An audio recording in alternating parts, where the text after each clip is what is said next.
স্বাগত ডিবিসি সংবাদে। আপনাদের সাথে আছি আমি কাঞ্চন কৌরি। এবার জানাবো খবরের বিস্তারিত। সাংবাদিক দম্পতি সাগর সরওয়ার ও মেহেরুন রুনি হত্যা মামলায় ডিবিতে থাকা বেশ কিছু নথি গায়েব হয়ে গেছে বলে হাইকোর্টকে জানিয়েছে রাষ্ট্রপক্ষ। যদিও এই নথি পুড়েছে 5ই আগস্টের আগুনে। তদন্তের জন্য আরও 6 মাস সময় দেওয়া হয়েছে। সকালে অতিরিক্ত আরসাদুর রৌফ হাইকোর্টকে জানান এটার তদন্তের অগ্রগতি হচ্ছে, কিন্তু আরও কিছু সময় প্রয়োজন। তাদের যেন 9 মাস সময় দেওয়া হয়। পরে আদালত 22শে অক্টোবরের মধ্যে তদন্ত শেষ করতে বলেন।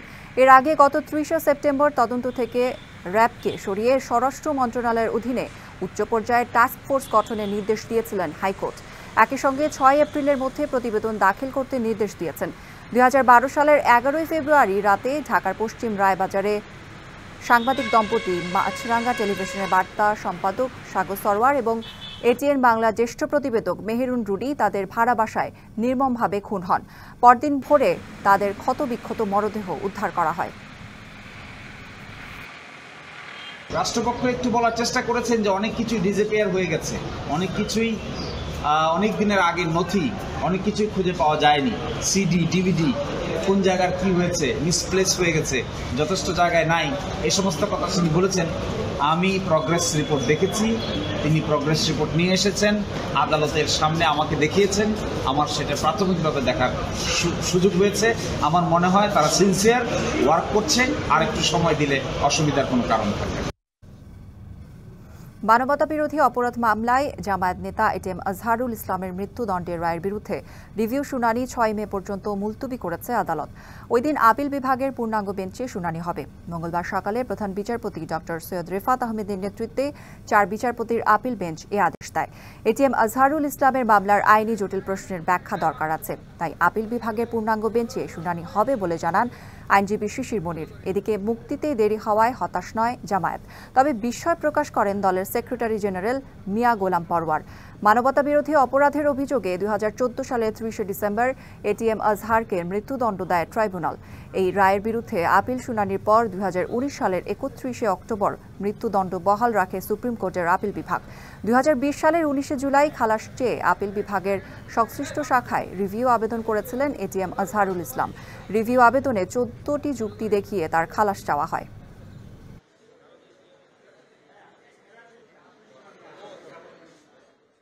আপিল বিভাগে এখন বিচারক আছেন সব মিলে 7 জন। এই জন্য পরিস্থিতি বিবেচনায়, গুরুত্বের বিবেচনায় এবং এই মামলার উচ্চতার বিবেচনায় এবং আইনের ব্যাখ্যা বিশ্লেষণের বিবেচনায় এই মামলাটি আগামী 6 তারিখে 1 নম্বর আইটেম হিসেবে পূর্ণাঙ্গ বেঞ্চে শুনানির জন্য দিন নির্ধারণ করেছেন। সারা দেশের লক্ষ কোটি আমাদের নেতা কর্মী শুভাকাঙ্ক্ষী যারা ন্যায় বিচারের প্রত্যাশায় দিন গুনছেন তারা ব্যথিত। আমরা হতাশ নেই এই কারণে যে আদালতের কাছে আমরা সুবিচারের জন্য ধৈর্য ধারণ করছি। আমরা আশা করি আদালত আমাদের প্রতি সুবিচার করবেন। গাজীপুরের গাছা থানায় করা 3টি হত্যা মামলার সাবেক মন্ত্রী দীপু মনি, সাধন চন্দ্র মজুমদার, কামরুল ইসলাম ও প্রতিমন্ত্রী জুনায়েদ আহমেদ পলক সহ 6 জনকে গ্রেপ্তার দেখানো হয়েছে। মঙ্গলবার সকালে গাজীপুর মেট্রোপলিটন ম্যাজিস্ট্রেট আদালত 3-এ হাজির করা হলে বিচারক ওমর হায়দার তাদের এসব মামলায় গ্রেপ্তার দেখিয়ে কারাগারে পাঠানোর আদেশ দেন। ছাত্র জনতার আন্দোলনে গাজীপুরের গাছা এলাকায় 6 জন নিহতের ঘটনায় আলাদা 3টি হত্যা মামলা হয়।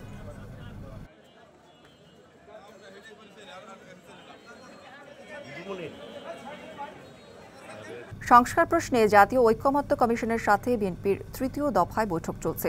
বেলা 11টার পর জাতীয় সংসদ ভবনের এলডি হলের সম্মেলন কক্ষে শুরু হয়।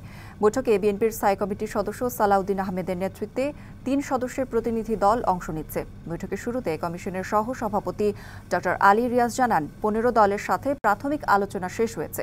পরে রাজনৈতিক দলগুলোর সাথে মে মাসের মাঝামাঝিতে শুরু হবে 2য় দফার বৈঠক। সালাউদ্দিন আহমেদ জানান বিচার বিভাগ, নির্বাচন ব্যবস্থা, জনপ্রশাসন ও দুদক নিয়ে আজ আলোচনা হবে। তিনি আরও বলেন, বিচার বিভাগ কর্তৃক সংবিধানের কোনো কার্যক্রম যাতে অসাংবিধানিক বা আইনানুগ না হয় সেদিকে লক্ষ্য রাখতে হবে।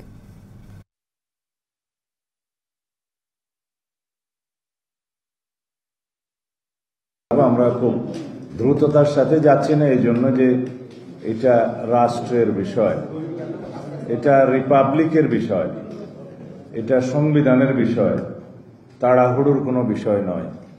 এটার যে সমস্ত সিদ্ধান্ত জাতীয় ঐক্যমতের ভিত্তিতে গৃহীত হবে, একটা বৃহত্তর একটা কনসেনসাস আমরা সৃষ্টি করতে পারব।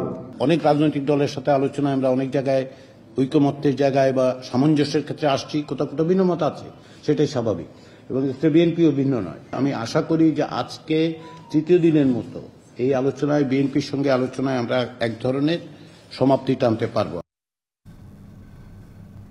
আবারও সংঘর্ষে জড়িয়েছেন ঢাকা কলেজ ও সিটি কলেজের শিক্ষার্থীরা। সেখানকার সর্বশেষ অবস্থা জানাতে সরাসরি যুক্ত হচ্ছেন সহকর্মী ফরহাদুজ্জামান।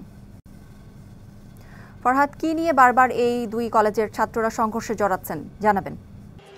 আপনি জানেন যে আজকেও কিন্তু আবার একদম তুচ্ছ ঘটনাকে কেন্দ্র করে ঢাকা কলেজ এবং সিটি কলেজের মধ্যে সংঘর্ষ হয়েছে। আইনশৃঙ্খলা পরিস্থিতি নিয়ন্ত্রণের অনেক চেষ্টা করার পরে এখন কিছুটা স্বাভাবিক রয়েছে। আমরা আসার পর থেকেই দেখেছি ঢাকা কলেজের শিক্ষার্থীরা কিন্তু বের হয়েছিলেন, তারা সায়েন্স ল্যাব পর্যন্ত এসেছিলেন। এর আগেই তারা একবার সিটি কলেজের সামনে থেকে এসে সেখানকার গেট কিন্তু আমরা দেখেছি তারা খুলে নিয়ে আসছে।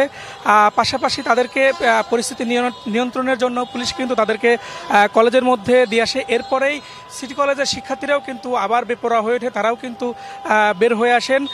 এক পর্যায়ে আইনশৃঙ্খলা সদস্যরা কিন্তু তাদেরকে বুঝিয়ে ফেরানোর চেষ্টা করে, কিন্তু তার কিছুক্ষণ পরেই কিন্তু তারা আবার ফিরে ঢাকা কলেজের দিকে যেতে চায়। এর মধ্যে পুলিশ কিন্তু তাদেরকে ফেরানোর জন্য আমরা দেখেছি লাঠিচার্জ করেছে। মূলত সংঘর্ষের যে ঘটনাটা আমরা জানতে পেরেছি, গতকালকে ধানমন্ডি ঢাকা কলেজের এক শিক্ষার্থীকে মারধর করে হয় এমন তথ্য ঢাকা কলেজের কাছে পায়। তবে আমরা সিটি কলেজের শিক্ষার্থীদের কাছেও জানতে চেয়েছিলাম, তারাও বলেছে যে এমন কোনো ঘটনা আসলে তারা ঘটেনি। এই তথ্যের ভিত্তিতেই কিন্তু আজকে এই সংঘর্ষ ঘটেছে। এবং এই ফ্রেমে আমরা দেখেছি যে বেশ কয়েকজন শিক্ষার্থী কিন্তু আহত হয়েছেন।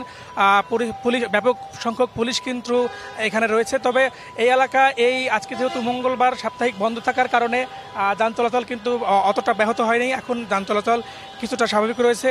আইনশৃঙ্খলা রক্ষাকারী বাহিনীর সদস্যরাও কিন্তু এই সংঘর্ষ থামাতে গিয়ে তারাও কিন্তু অনেকটা আপনি দেখতে পাচ্ছেন যে ক্লান্ত হয়ে পড়েছেন। এখন পর্যন্ত ঢাকা কলেজ থেকে এই সায়েন্স ল্যাব মোড় থেকে এখন পর্যন্ত এই ছিল আমার কাছে সর্বশেষ তথ্য। করি ধন্যবাদ ফরহাদ আপনাকে। বিএসসি ইঞ্জিনিয়ারদের প্রতি বৈষম্য নিরসন এবং ৩ দফা বাস্তবায়নের দাবিতে বিক্ষোভ সমাবেশ করেছেন রাজশাহী প্রকৌশল ও প্রযুক্তি বিশ্ববিদ্যালয়ের শিক্ষার্থীরা। বেলা ১২টায় রুয়েট লাইব্রেরির সামনে অবস্থান নেন তারা। পরে তালাইমারি মোড় হয়ে ভদ্রা মোড়ে এসে বিক্ষোভ সমাবেশে শিক্ষার্থীরা বলেন, নবম গ্রেডে কোনো ধরনের কোটার মাধ্যমে নিয়োগ না দিয়ে বিএসসি ইঞ্জিনিয়ারদের নিয়োগ দিতে হবে।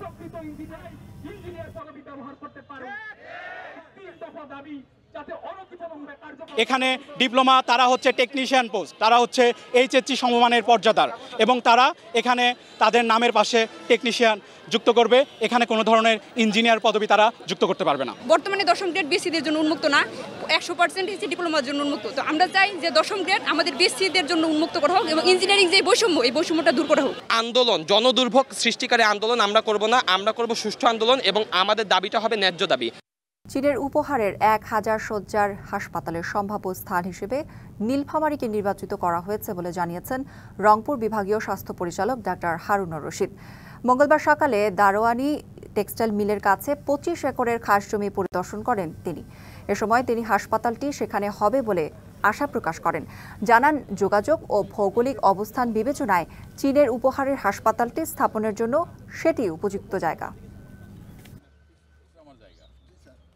যে প্রস্তাবিত ১,০০০ বেডের হসপিটাল চীন সরকারের সহযোগিতায়, এটা আমরা আশা করছি নীলফামারীতেই হবে এবং এই জায়গাতেই হবে। এটা তো সার্বিক বিচারে এটা অস্বীকার করার উপায় নেই, ভৌগোলিক অবস্থান এবং যোগাযোগের দিক থেকে যে এটা যে বেস্ট পজিশন, এটা অস্বীকার করার কোনো উপায় নেই। জাতীয় ঐকমত্য কমিশনের সাথে আলোচনার বিষয়ে কথা বলছেন বিএনপির স্থায়ী কমিটির সদস্য সালাউদ্দিন আহমেদ। আমরা সরাসরি চলে যাচ্ছি সেখানে। সাংবিধানিক কমিশন করার জন্য ওনারা বেশ কয়েকটা অঙ্গকে সাংবিধানিকভাবে আবার কনস্টিটিউশনের প্রতিষ্ঠান হিসেবে নিয়ে আসার জন্য বলেছেন। মানবাধিকার কমিশন, দুর্নীতি দমন কমিশন এবং আরও একটা কমিশন সৃষ্টি করার জন্য বলেছেন, যেটা এখন নাই এক্সিস্টেন্সে, স্থানীয় সরকার কমিশন। তা আমরা বলেছি প্রত্যেকটা কমিশনকে যদি সাংবিধানিকভাবে স্বীকৃতি দিয়ে সংবিধান অন্তর্ভুক্ত করা হয়, সেটা জটিলতা সৃষ্টি হবে। বিদ্যমান আইন দিয়ে যেভাবে পরিচালিত হচ্ছে সেই প্রতিষ্ঠানগুলো স্ট্যাটিউটরি অর্গান হিসেবে সেইভাবে থাকা উচিত। তারপরেও আমরা বলেছি আমরা আরো আলোচনা করব, যদি এটা সাংবিধানিকভাবে আমরা যদি তাদেরকে স্বীকৃতি দিতে পারি সংবিধানে এনে, এরপরে জরুরি অবস্থা বিষয়ে কিছু প্রভিশন ওনারা করেছে, জরুরি অবস্থা জারি করবে, সেখানে ন্যাশনাল কনস্টিটিউশন কাউন্সিলের একটা। ডিবিসি সংবাদে এই ছিল এখনকার মতো। ডিবিসি নিউজের সংবাদগুলো পড়তে ভিজিট করুন dbcnews.tv আর ভিজিট করুন ডিবিসি ফেসবুক পেজ এবং ইউটিউব চ্যানেল। ডিবিসির সঙ্গেই থাকুন।